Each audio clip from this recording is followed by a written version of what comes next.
Iran पर अमेरिकी हमले की आशंका के बीच ईरानी संसद से एक ऐसी तस्वीर सामने आई जिसने सभी को हैरान कर दिया। दरअसल इस तस्वीर में ईरान के तमाम सांसद अपनी सेना की वर्दी पहने नजर आ रहे हैं। सेना की वर्दी में सांसदों की ये तस्वीर सीधे तौर पर अमेरिकी राष्ट्रपति ट्रंप के लिए एक चुनौती है और साथ ही यूरोपियन यूनियन को एक संदेश, जो IRGC को आतंकी संगठन घोषित कर चुके हैं। ईरान की सेना IRGC की वर्दी में ईरानी सांसदों की ये तस्वीर ऐसे वक्त पर सामने आई जब अमेरिका ईरान पर बड़े हमले की प्लानिंग कर रहा है। न सिर्फ प्लानिंग, बल्कि उसने अपने जंगी बेड़े को मिडिल ईस्ट की तरफ भेज दिया है।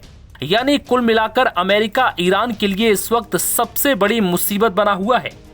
ऐसे में ईरानी सांसदों ने अमेरिका को सख्त संदेश देने की कोशिश की कि जब बात देश की होगी तो सब मिलकर अमेरिका का मुकाबला करेंगे और ईरान पर किसी भी अमेरिकी हमले का जवाब उसके हमले से कई गुना घातक होगा।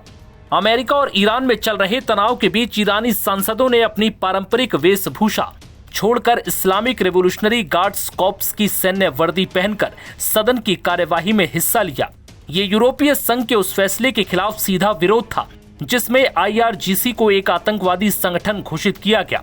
उधर supreme leader Ayatollah Ali Khamenei ने चेतावनी दी है कि अगर ईरान पर हमला हुआ तो ये मिडिल ईस्ट में क्षेत्रीय युद्ध होगा।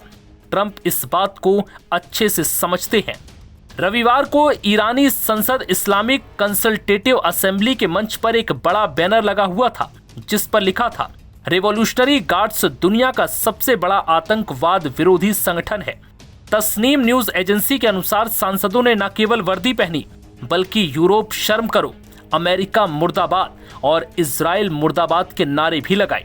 रेवोल्यूशनरी गार्ड्स के कमांडर रह चुके संसद अध्यक्ष मोहम्मद बाकर कलीबाफ ने चेतावनी दी और कहा कि यूरोप ने IRGC को निशाना बनाकर अपने ही पैरों पर कुल्हाड़ी मार ली है और हम यूरोपीय देशों की सेनाओं को आतंकवादी समूह मानेंगे और इसके गंभीर परिणाम भुगतने होंगे।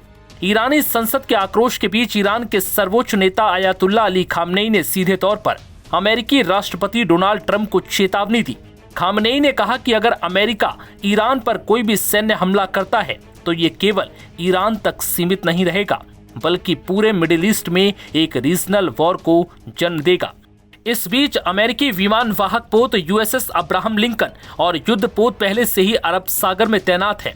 ईरान ने दुनिया की सबसे महत्वपूर्ण तेल सप्लाई लाइन हॉर्मुज स्ट्रेट में लाइव फायर एक्सरसाइज शुरू कर दी है जिससे दुनिया तेल सप्लाई पर संकट मंडरा रहा है।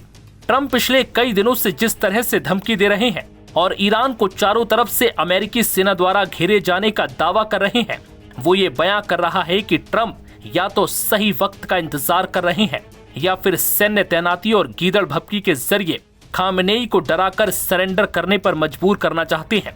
लेकिन यहाँ ईरान के supreme leader Ayatollah Ali Khamenei ने साफ कर दिया कि ना तो वो अमेरिकी राष्ट्रपति की धमकियों से डरने वाले हैं और ना ही सैन्य तैनाती से कोई फर्क पड़ने वाला है।